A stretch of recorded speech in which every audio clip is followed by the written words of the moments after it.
À toi, si tu regardes cette vidéo, c'est que probablement tu t'entraînes ou du moins tu splits tes semaines en push, pull, leg. Je commence à me présenter parce que c'est comme ça que ça marche sur les réseaux. Je suis le meilleur scoreur de National 3 au niveau basket en France. J'ai voulu maintenant en National 1. J'ai 21 ans, je m'appelle Naël. Et aujourd'hui, on va parler du split push, pull, leg. Et pourquoi? Pour moi, et en fait, c'est même pas que pour moi, c'est la pire chose que tu puisses faire si tu es un athlète et ton objectif, c'est de devenir plus fort dans ton sport. Pourquoi? Je vais m'expliquer. Pour moi, il y a trois problèmes en fait à cette manière. Et le troisième, c'est le pire. Donc reste bien jusqu'à la fin de la vidéo pour découvrir le troisième parce que pour moi, c'est le pire. Donc dans un premier temps, push-pull leg. Excusez-moi déjà d'avance les gym bros parce que je vais probablement en offenser plus d'un. Premièrement, push-pull leg. Je prends le gros de ce split. C'est on travaille un groupe musculaire, enfin polyarticulaire, par séance. Ok.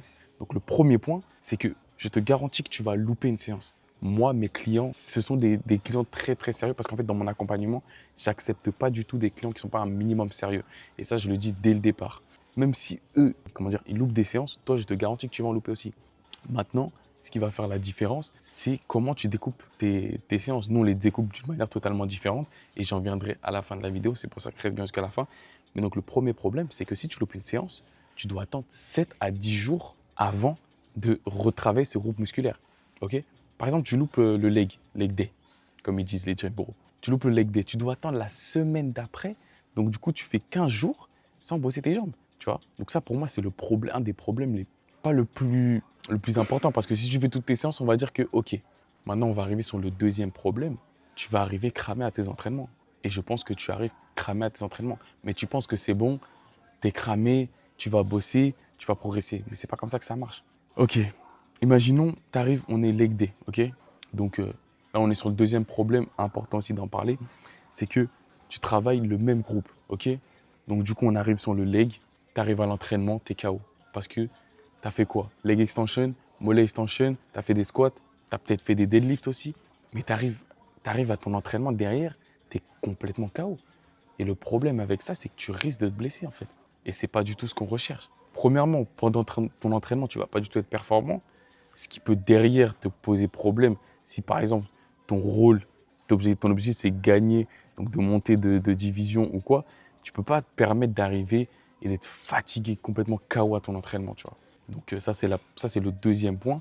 Et pour revenir au troisième point, si on est sur du push, pull, leg, à chaque séance, tu es complètement KO au niveau neuromusculaire. Et oui, parce que si tu t'entraînes comme ça veut dire que, OK, on est sur du push.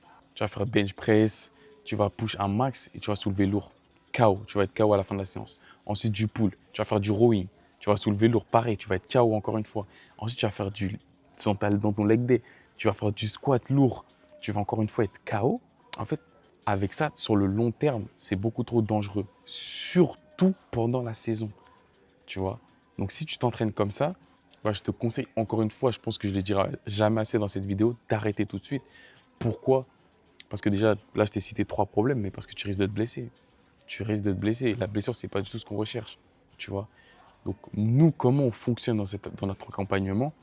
C'est qu'en fait, on va découper la semaine en fait, en plusieurs moments où la première partie, on va soulever plus lourd, tu vois. On va amener du coup des exercices qui vont t'en demander plus, des exercices plus explosifs où tu vas peut-être soulever un peu plus lourd.